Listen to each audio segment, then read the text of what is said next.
Hi guys, good morning, good afternoon, good evening. FR Ind AS chart revision की series का हमारा ये आज का जो टॉपिक है वो है इंड एएस 20 गवर्नमेंट ग्रांट्स। अभी तक हम कई सारे इंड एएस रिवाइज कर चुके हैं through our chart book basically जो अवेलेबल है मार्केट में 400 टू 500 रुपीज़ के बीच में, वो आप परचेज़ कर सकते हो। न्यू एडिशन मैंने उसका लॉन्च कर दिया है और उसी की सीरीज़ को मैं वीडियोस के ज़रिए, मैं उन्हीं चार्ट्स को मैं वीडियोस के ज़रिए रिवाइज करवा रहा हूँ ताकि आपको एग्ज़ाम में हेल्पफुल हो। तो अभी तक हम लगभग 15-16 वीडियोस लॉन्च कर चुके हैं, 15-16 वीडियोस रिकॉर्ड कर चुके हैं लाइव बेसिस पर। ये वीडियो लाइव नहीं हो रहा, ये मैं इसको वीडियो को रिकॉर्ड कर रहा हूँ क्योंकि मैंने नया सेटअप डाला है अपने घर पे, भोपाल वाले घर पे। तो जस्ट टू चेक, मतलब मैंने सोचा कि लाइव लेने से बेटर पहले मैं रिकॉर्डिंग करूँ, ताकि पहले मैं एक बार रिकॉर्डिंग देख लूँ अच्छे से हो रही कि नहीं, क्योंकि लाइव में फिर क्या होता है कि नेटवर्क इश्यूज़ ज़्यादा होते हैं। तो मैंने सोचा कि रिस्क लेने से बजाय पहले 1-2 लेक्चर बिना लाइव के रिकॉर्ड करते हैं। अगर रहा तो आगे के लेक्चर्स आपको लाइव मिल सकते हैं, नहीं तो रिकॉर्डेड तो मिलेंगे ही मिलेंगे। सो इंड एएस 20 गवर्नमेंट ग्रांट हम अभी स्टार्ट कर रहे हैं। बहुत ही छोटा सा स्टैंडर्ड है और बहुत ही सिंपल सा स्टैंडर्ड है। आई होप आपको ये स्टैंडर्ड पता होगा, आपने पहले से अच्छे से पढ़ा होगा। मुझे तो लगता है कि अगर आपने पहले अच्छे से नहीं पढ़ा होगा तो आईपीसीसी इंटरमीडिएट लेवल पे आपने ज़रूर इसको अच्छे से पढ़ा होगा। इंटरमीडिएट लेवल में ये था इंड एएस 12, याद हो, सॉरी एएस 12 गवर्नमेंट ग्रांट्स। तो इंटरमीडिएट लेवल पर, आईपीसीसी लेवल पर अगर आपने नहीं पढ़ा तो भी कोई दिक्कत नहीं, हम इसको अच्छे से रिवाइज करेंगे। चलिए बच्चों, डिस्कस करते Ind AS 20 government grants.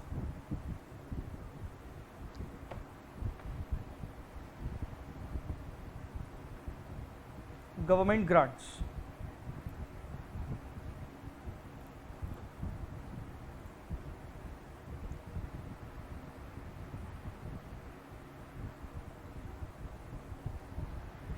Okay.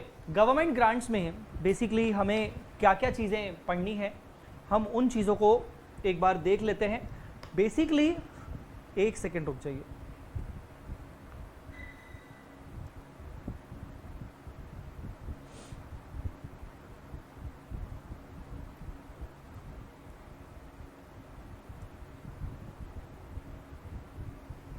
Yes,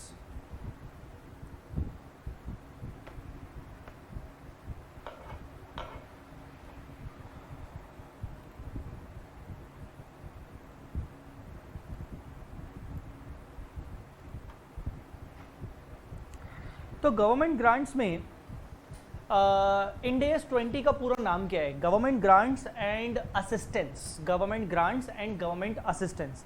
आपको बता दूं, government grants and government assistance जो ये दो नाम हैं, इसमें दो चीज़ें अलग अलग हैं। अगर हम बात करें गवर्नमेंट ग्रांट्स की, तो गवर्नमेंट ग्रांट्स में हम गवर्नमेंट ग्रांट्स का रिकग्निशन भी पढ़ते हैं और उसका डिस्क्लोजर भी पढ़ते हैं। जबकि जो गवर्नमेंट असिस्टेंस होता है वो उसका रिकग्निशन कभी नहीं होता, उसको सिर्फ हमें डिस्क्लोजर उसका हमें बताया गया है इंड एएस 20 के अकॉर्डिंग। अच्छा ठीक है सर, आगे बढ़ते हैं। अब सबसे पहले चीज़ क्या है, गवर्नमेंट ग्रांट को हमें कब रिकॉर्ड करना चाहिए? When to recognize government grant. हमें गवर्नमेंट ग्रांट को रिकॉर्ड कब करना चाहिए? इंड एएस 20 कहता है कि गवर्नमेंट ग्रांट को हमें रिकॉर्ड तब करना चाहिए बुक्स ऑफ अकाउंट्स में। इवन अक्रूवल बेसिस पे भी रिकॉर्ड कर सकते हो जब दो कंडीशन फुलफिल हो जाए। अक्रूवल बेसिस पे भी रिकॉर्ड कर सकते हो जब दो कंडीशन फुलफिल हो जाए। कौन सी दो कंडीशंस हैं? पहला, related conditions for the grant must be complied with. अब ऑब्वियसली जब गवर्नमेंट आपको कुछ ग्रांट प्रोवाइड कर रहा होगा तो डेफिनेटली कुछ कंडीशंस आपको फुलफिल करनी पड़ रही होंगी, गवर्नमेंट की कुछ बातें माननी पड़ रही होंगी, कुछ टर्म्स एंड कंडीशंस होंगी ग्रांट मिलने की। क्या आपने वो ग्रांट मिलने की टर्म्स एंड कंडीशंस को फुलफिल कर लिया है? क्या आपने उन सभी टर्म्स को कंप्लाई कर लिया है? अगर आपने उन सभी टर्म्स को, सभी कंडीशंस को in relation to the receipt of grant आपने कंप्लाई कर लिया है, तो पहली कंडीशन माना जाएगा कि सेटिस्फाई हो चुकी है। पहली कंडीशन यह है कि रिलेटेड जितने भी टर्म्स एंड कंडीशंस थे, ठीक है ना, आपने उनको कंप्लाई कर लिया हो। प्लस दूसरी कंडीशन ये है reasonable certainty that grant will be received, grant will be received, reasonable certainty या reasonable assurance that grant will be received.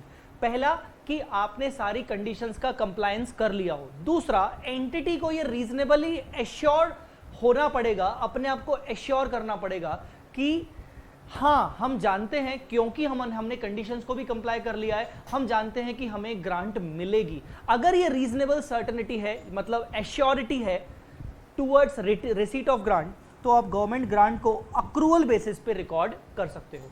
सो पहला पॉइंट हमने कवर अप किया कि when to recognize government grant. Government grant को record तब कर सकते हो जब दो कंडीशन फुलफिल हो जाए, एक तो all the conditions in relation to receipt of grant must be complied with, दूसरा reasonable assurity regarding collection of grant.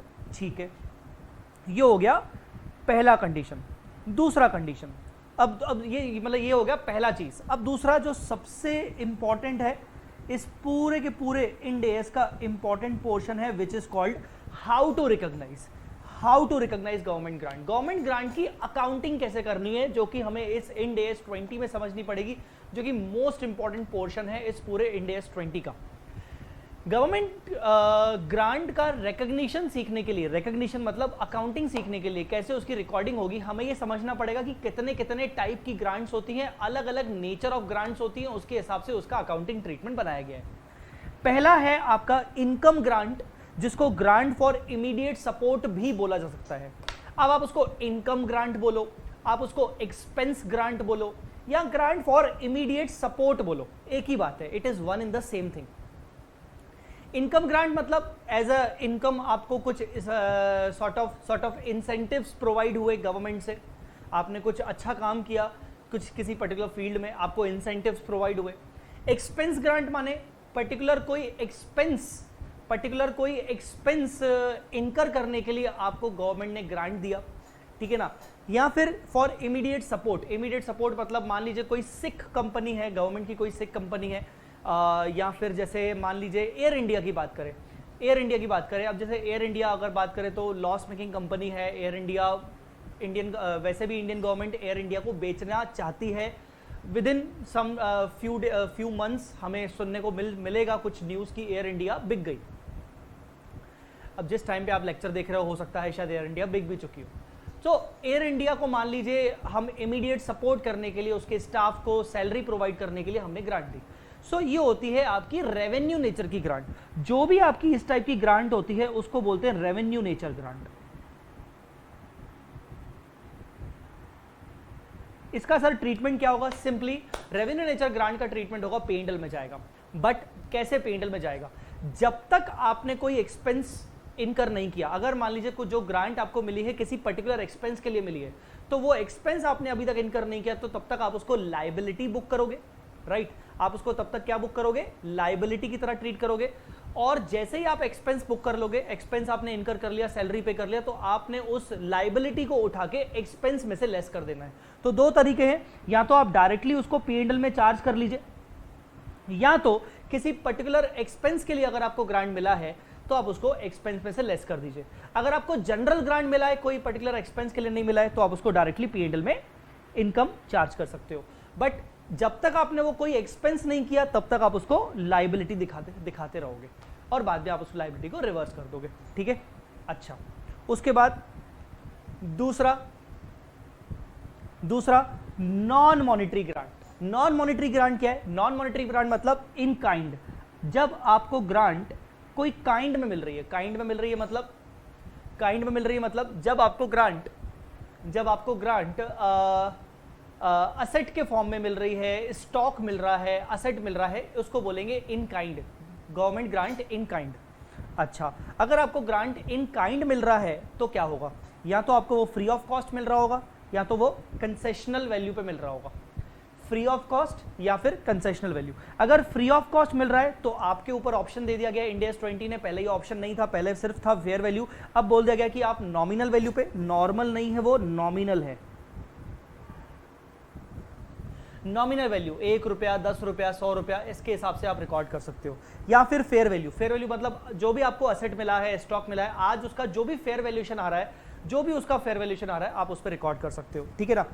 Concessional amount मतलब आपको कोई असेट मिला, आपने उसके लिए आपको डिस्काउंट पे असेट मिला, आपने कुछ अमाउंट पे किया, कंसेशनल अमाउंट, तो ऐसे केस में आप उसको फेयर वैल्यू पे रिकॉर्ड करेंगे। जो अकाउंटिंग स्टैंडर्ड है, पुराना एएस है, वो कहता था कि आप उसको एक्चुअल जो भी आपने अमाउंट पे किया उस पर रिकॉर्ड करोगे, जबकि ये बोलता है कि फेयर वैल्यू पे रिकॉर्ड करेंगे, राइट। चलिए, ये हो गया इन काइंड। तीसरा, फॉरगिवेबल लोन्स। फॉरगिवेबल लोन्स ये क्या होता है? अब मान लीजिए मेरा एक लोन चल रहा है, मेरी एक कंपनी है, मैंने एक लोन लेके रखा है, मैं उस लोन को नहीं चुका पा रहा हूं ड्यू टू कोविड-19, कोरोना वायरस। मान लीजिए मैं उस लोन को नहीं चुका पा रहा हूं, तो सरकार ने मेरा 20% लोन माफ कर दिया या मेरा पूरा लोन माफ कर दिया, फॉरगिवेबल लोन्स। तो इसको क्या होगा? सीधी सीधी बात है, लोन आपकी लायबिलिटी होती है, उसका क्रेडिट बैलेंस होता है। आप उसको क्या करोगे? आप उस लायबिलिटी क्रेडिट बैलेंस को डेबिट करके पीएनएल में चार्ज कर दोगे, मतलब आप पीएनएल में बुक कर दोगे। Charge to profit and loss immediately if conditions are already complied with. अगर आपने ऑलरेडी कंडीशंस को कंप्लाई कर लिया है तो आप पीएनएल में चार्ज कर दोगे। अब मान लीजिए सरकार ने आपके सामने कुछ कंडीशंस रखी कि लगातार 4 साल तक आपको कुछ पर्टिकुलर कंडीशंस को फुलफिल करना पड़ेगा। आपका लोन माफ कर दिया जा चुका है, बट 4 साल तक आपको कुछ कंडीशंस को फॉलो करना पड़ेगा। ऐसे केस में क्या करोगे? अदरवाइज ओवर द पीरियड, मतलब जो भी आप, अब जैसे आप क्या मान लो 100 करोड़ का लोन चल रहा था, 100 करोड़ के लोन में से 100 करोड़ के लोन में से 20 करोड़ का लोन माफ कर दिया गया, वेव कर दिया गया, वेव ऑफ। तो 20 करोड़ का जो आपका एक तरह से फायदा हुआ है, उस फायदे को आप over the period of 4 years में अमोटाइज करोगे, क्योंकि आपको 4 ईयर्स की कंडीशन फुलफिल करनी है। This is called forgivable loans. चौथा, फॉर नॉन डेप्रिशिएबल एसेट। अगर आपको कोई ग्रांट मिल रही है किसी नॉन डेप्रिशिएबल एसेट के लिए, आपको कोई अमाउंट मिला लैंड परचेज करने के लिए, स्टॉक परचेज करने के लिए, आप क्या करोगे? आप उसको किस तरीके से ट्रीट करोगे? Amortize over the period of obligation. अब क्योंकि नॉन डेप्रिशिएबल एसेट के ऊपर आप डेप्रिसिएशन तो चार्ज कर नहीं सकते हो। अगर डेप्रिसिएशन चार्ज कर सकते होते तो हम इन प्रपोर्शन ऑफ डेप्रिसिएशन आपको बोलते। अब यहां बोला गया है कि अगर आपकी नॉन डेप्रिशिएबल एसेट है, लैंड वगैरह कुछ है, पुराना एएस बोलता था कि कैपिटल रिजर्व में ट्रांसफर करेंगे, बट अब अगर हम नए एएस की बात करें, नए मतलब इंड एएस की बात करें, तो ऐसे केस में हम क्या करेंगे? इंड एएस के केस में हम क्या करेंगे? इंड एएस के केस में मतलब नॉन डेप्रिशिएबल एसेट के केस में क्या करेंगे? यहां पर बोला गया है कि डेफिनेटली कुछ ना कुछ कंडीशंस होंगी जो, या कुछ ऑब्लिगेशंस होंगी एंटिटी की, जो एंटिटी को ऑब्लिगेशंस आने वाले कुछ टाइम तक फुलफिल करनी पड़ेंगी। जैसे मान लीजिए हमने आपको बोला कि आपको हम लैंड खरीदने के लिए 20 करोड़ रुपए दे रहे हैं, बट आपको मिनिमम 15 साल तक उस लैंड पे आपको इंडस्ट्री रन करनी है, तो 15 साल तक आप उस ग्रांट को अमोटाइज करोगे। 50 साल तक करना है तो आप 50 साल तक उसको अमोटाइज करोगे, ठीक है ना? ये होगा। तो over a period of time आप उसको डेफर करोगे, डेफर इनकम मानोगे, ठीक है? अच्छा, उसके बाद नेक्स्ट, फॉर डेप्रिशिएबल एसेट। ये सबसे इंपॉर्टेंट है, very very important. For depreciable asset, अगर आपको कोई डेप्रिशिएबल एसेट के लिए ग्रांट मिल रहा है, मशीन परचेज करने के लिए, इक्विपमेंट परचेज करने के लिए, व्हीकल परचेज करने के लिए ग्रांट मिला है, तो आपके पास 2 तरीके हैं। Option number 1, credit directly to deferred government grant account, amortise systematically over the period, treat the grant as deferred income. सीधी बात है, आप क्या करोगे? आप उस ग्रांट को असेट से लेस नहीं करोगे, आप इस ग्रांट को एक अलग सेपरेट अकाउंट में चार्ज कर दोगे, विच is called deferred government grant account. उस डेफर्ड गवर्नमेंट ग्रांट को आप लायबिलिटी में दिखाओगे, बैलेंस शीट साइड में। धीरे धीरे इन प्रपोर्शन ऑफ डेप्रिसिएशन, या फिर जो भी आपको बेस्ट प्रपोर्शन लगता है, जो भी आपको बेस्ट एस्टिमेट लगता है, बेस्ट रेशियो लगता है, उस प्रपोर्शन में आप उस ग्रांट को पीएनएल में बुक करोगे एज अ इनकम। और असेट के ऊपर तो डेप्रिसिएशन चार्ज हो ही रहा है, तो वो आपके असेट का डेप्रिसिएशन आपका पीएनएल में जाएगा ही जाएगा। दूसरा ऑप्शन ये है कि आप उस ग्रांट अमाउंट को असेट की कॉस्ट में से लेस कर सकते हो। Net amount of asset will be depreciated accordingly, ठीक है, सिंपली। अच्छा, last, concessional loan. Concessional loan का मतलब, मान लीजिए नॉर्मल रेट ऑफ इंटरेस्ट चल रहा है लोन का 11%, बट गवर्नमेंट ऑफ इंडिया के थ्रू, के स्कीम के थ्रू आपको बैंक से लोन मिला 8% पर, आपको 3% का फायदा हुआ। अब इसको आप कोरोना वायरस का भी इंपैक्ट बोल सकते हो। अभी रिसेंटली जैसे कोरोना कोविड-19 के चक्कर में बहुत सारे बिजनेस एंटिटीज को loan concessional rate of interest पे मिल रहे हैं, ठीक है ना? तो ये पॉइंट कवर हो रहा है बिल्कुल कोविड-19 वाला। तो अगर कंसेशनल लोन मिल रहा है आपको, तो यहां पर फाइनेंशियल इंस्ट्रूमेंट इंड एस 109 लग जाएगा। सर क्यों 109 इसलिए लग जाएगा? 109 इसलिए लग जाएगा कि भाई जो इफेक्टिव रेट ऑफ इंटरेस्ट है वो 11% है, मार्केट रेट ऑफ इंटरेस्ट मतलब इफेक्टिव रेट ऑफ इंटरेस्ट मतलब ट्रू रेट, बट जो आपका कॉन्ट्रेक्चुअल रेट है वो है 8%।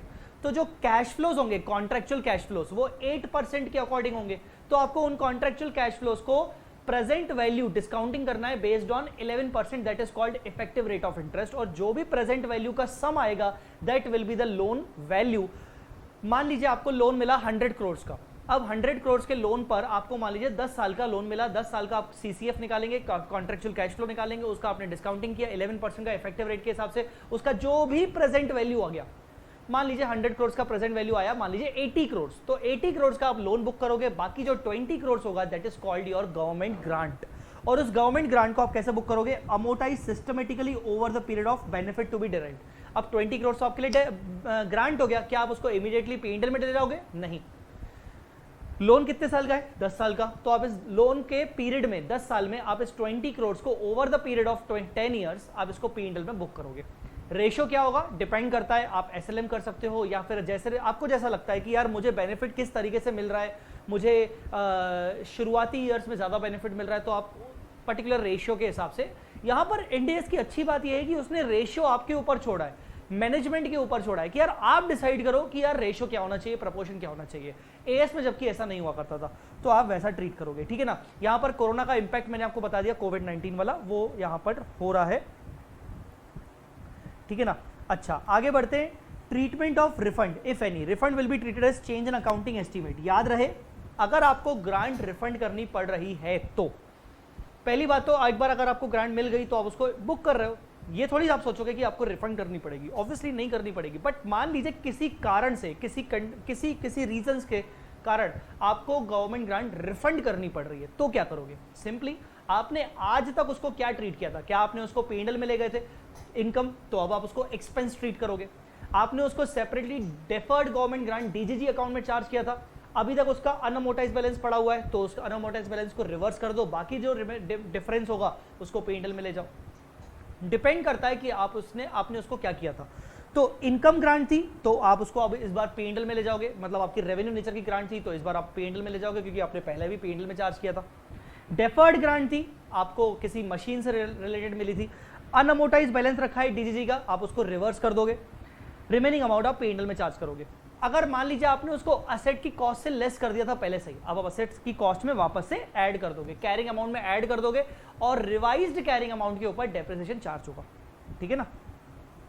लिख देता हूं, depreciation will be charged on revised carrying amount, ठीक है। चलिए last, disclosures in the financial statements. Government grant से रिलेटेड कौन कौन से डिस्क्लोजर्स हमें फाइनेंशियल स्टेटमेंट्स में देने पड़ेंगे? पहला, accounting policy for the recognition of grant. आपको अगर कोई ग्रांट मिला है तो आपने कौन सा अकाउंटिंग पॉलिसी फॉलो किया है, आपने उसको इनकम ट्रीट किया है, डेफर्ड इनकम ट्रीट किया है, असेट की कॉस्ट से लेस किया है, काइंड में मिला है तो आपने नॉमिनल वैल्यू पे रिकॉर्ड किया है, फेयर वैल्यू पे रिकॉर्ड किया है, फेयर वैल्यू आपने कहां से डिराइव की है, ये सब। Nature and amount of grant, आपको कितना अमाउंट ग्रांट का मिला, कौन सा नेचर मिला, किस चीज के लिए मिला, क्यों मिला। प्रेजेंटेशन मेथड, आपने उसको कहां कहां प्रेजेंट किया है, किस तरीके से प्रेजेंट किया है। Nature and extent of government assistance received, ये देखो असिस्टेंस, गवर्नमेंट असिस्टेंस क्या होता है, जिसको मनी टर्म्स में मेजर नहीं किया जा सकता उसको बोलते हैं गवर्नमेंट असिस्टेंस। मान लीजिए एक जैसे मान लीजिए मोटा भाई मुकेश अंबानी जी की एक सब्सिडरी कंपनी है, मान लीजिए कहीं दूसरे यूएस में एक सब्सिडरी कंपनी है मोटा भाई की कंपनी। अब मान लीजिए उनकी कंपनी सब्सिडरी कंपनी यूएस में है, बट यूएस वहां पर उस कंपनी को ऑपरेट करने में तकलीफ हो रही है क्योंकि वहां के लॉज एंड रेगुलेशंस ऐसे हैं कि उनको तकलीफ आ रही है। मोटा भाई ने सीधा सीधा भैया फोन लगाया मोदी जी को उन्होंने फोन लगाया और मोदी जी को बोला भाई साहब ऐसा ऐसा हो रहा है, मेरे को तकलीफ आ रही है, देखो हमारी कंपनी में दिक्कत हो रही है। अब मोदी जी उनकी बात तो रखेंगे, तो मोदी जी ने लगाया ट्रम्प साहब को फोन और उनको फोन लगा के वहां के यूएस प्रेसिडेंट को फोन लगा के, मतलब कुल मिला के अंदरूनी सोर्स लगा के वहां की कंपनी के लिए कुछ रूल्स एंड रेगुलेशंस चेंज कर दिए गए या फिर वहां की कंपनी को कुछ असिस्टेंस प्रोवाइड की गई। सीधी बात है, इनडायरेक्टली उनको एक हेल्प की गई। ये हेल्प एक मॉनेटरी हेल्प नहीं थी, बट एक मोदी जी की तरफ से, मतलब गवर्नमेंट की तरफ से इंडियन एंटिटी को एक असिस्टेंस प्रोवाइड किया गया। अगर ऐसा कुछ है तो आप उसको डिस्क्लोज करोगे। Unfulfilled conditions, government grant receive जो आपको हो चुका है उसकी जो कंडीशंस आपको फुलफिल करनी थी, मान लीजिए कुछ कंडीशंस आप फुलफिल नहीं कर पाए, कुछ अनफुलफिल्ड कंडीशन जो आप फ्यूचर में फुलफिल करोगे, तो वो कौन सी है वो भी आपको डिस्क्लोज करना पड़ेगा। That's it. अब एक लास्ट चीज मैं आपको बता दूं, आपने सुना होगा कोविड-19 FAQs, मैं बात कर रहा हूं कोविड-19 FAQs, फ्रीक्वेंटली आस्क्ड क्वेश्चंस। आपको पता होगा या हो सकता है नहीं पता हो अभी तक, ICAI ने रिसेंटली कोविड-19 FAQs इशू किए हैं। ये क्या है? अब बिकॉज ऑफ कोविड-19 बहुत सारी चेंजेस हुए, बहुत सारे चेंजेस, मतलब ये इनको अमेंडमेंट नहीं बोलेंगे। कोविड-19 के कारण अकाउंटिंग पर क्या इंपैक्ट पड़ेगा, रिकॉग्निशन, प्रेजेंटेशन पर क्या इंपैक्ट पड़ेगा, मेजरमेंट पर क्या इंपैक्ट पड़ेगा, हर इंडेस के बेसिस पर, हर अलग अलग इंडेस पर हमें क्या क्या समझना पड़ेगा कोविड-19 का इंपैक्ट, उसके लिए आईसीआई ने कुछ फ्रीक्वेंटली आस्क्ड क्वेश्चंस इशू किए हैं। उस कोविड-19 FAQs में इंडेस 20 के ऊपर FAQ 40 if I am not wrong, FAQ 40 करके एक इंपॉर्टेंट क्वेश्चन है, बहुत ही सिंपल सा है कि जब कोविड-19 आया था, मार्च में आया था, मार्च 20 में लगभग हमारा लॉकडाउन स्टार्ट हो गया था, फिर अप्रैल मई में बहुत तकलीफें हुई, ठीक है ना। तो स्पेशली जो अफेक्टेड पीरियड था that was March, mid March से लेकर अप्रैल मई जून, most affected period. Most affected इसलिए बोल रहा हूं क्योंकि तब तक लॉकडाउन, फुल लॉकडाउन था। उसके बाद जून के बाद, मिड जून के बाद आई थिंक ग्रेजुअली अनलॉक होना शुरू हुआ कहीं कहीं स्टेट में। तो जब मैं पढ़ा रहा हूँ आज भी लॉकडाउन है, बट फिर भी थोड़ा बहुत करके अनलॉक होता गया। उस पर एक FAQ आया कि मान लीजिए क्योंकि कोविड-19 में एंटिटीज की हालत खराब हो गई, लिक्विडिटी नहीं रही, एक्सपेंस करने की क्षमता नहीं रही, तो मान लीजिए अगर गवर्नमेंट ऑफ इंडिया ने एक हेल्प के तौर पर एंटिटीज को बोला कि जो भी आपका एम्प्लॉयर कंट्रीब्यूशन है टूवर्ड्स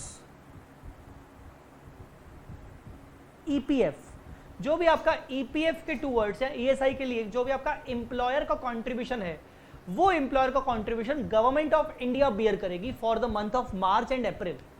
मान लीजिए for the month of March and April जो एम्प्लॉयर कंट्रीब्यूशन है, we are talking about employer contribution, not employ contribution, क्योंकि एम्प्लॉय कंट्रीब्यूशन तो गवर्नमेंट एम्प्लॉय की सैलरी में से डिडक्ट होता है।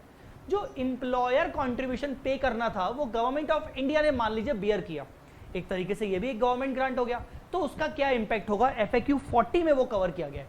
तो FAQ 40 में बोला गया है कि यार क्योंकि एम्प्लॉयर कंट्रीब्यूशन भी एक तरीके से एक्सपेंस हुआ, तो बेसिकली ये जो हेल्प की गई है एंटिटी को इंडिया की तरफ, गवर्नमेंट ऑफ इंडिया की तरफ से कि हम बियर करेंगे, वो भी एक तरीके से रेवेन्यू ग्रांट होगा और उसको कवर किया जाएगा इंडेस 20 में। क्या इंपैक्ट होगा, सीधा सीधा उसको हम P&L में चार्ज करेंगे। P&L में चार्ज करेंगे मतलब एक तरफ तो हम एम्प्लॉयर कॉन्ट्रीब्यूशन अपना एक्सपेंस मानेंगे, एक्सपेंस साइड जो कि हमने किया नहीं है बट एक्सपेंस मानेंगे, और उसके अपोजिट हम इनकम दिखाएंगे या फिर उस एक्सपेंस में से लेस करके दिखाएंगे, डिपेंड करता है। अब यहाँ पर सही मेथड क्या होगा, सही प्रेजेंटेशन क्या होगा, आप टोटल एम्प्लॉयर कंट्रीब्यूशन में से लेस करके दिखाओगे कि इतना कंट्रीब्यूशन गवर्नमेंट ने हमारे बिहाफ पे किया था। जैसे मैंने अभी आपको बताया थोड़ी देर पहले कि अगर एक्सपेंस ग्रांट होता है तो हम उसको किसी पर्टिकुलर एक्सपेंस में से लेस करके दिखाते हैं, डिडक्ट फ्रॉम रिलेटेड एक्सपेंस। तो इस तरीके से अपन दिखाएंगे। तो FAQ 40 में ये चीज आई है, जनरेट हुई है। तो बच्चों this was Ind AS 20 government grants. I hope आपको ये इंड AS अच्छे से समझ में आया हो। बहुत ही छोटा सा स्टैंडर्ड है, इसीलिए मैंने ज़्यादा टाइम नहीं लिया। अगले स्टैंडर्ड में, अगले लेक्चर में मिलेंगे। आई थिंक इंड AS 21 होना चाहिए मेरे हिसाब से। जो भी होगा अकॉर्डिंग टू द शेड्यूल, जो भी शेड्यूल आपको चाहिए, अगर आपको शेड्यूल नहीं मिल रहा है तो हर lecture, Ind AS chart revision के लेक्चर, कोई भी लेक्चर आप उठा लो, आज का लेक्चर उठा लो, ये वाला उठा लो, इसके डिस्क्रिप्शन में चले जाइए, आपको पूरा एक सीरीज मिल जाएगी कि मैं किस सीरीज में चार्ट रिविजन्स करवा रहा हूँ। चलिए अभी के लिए इतना ही। Thank you so much, bye bye, जय माता दी, अल्लाह हाफिज, टेक केयर, शबा खैर, गुड नाइट।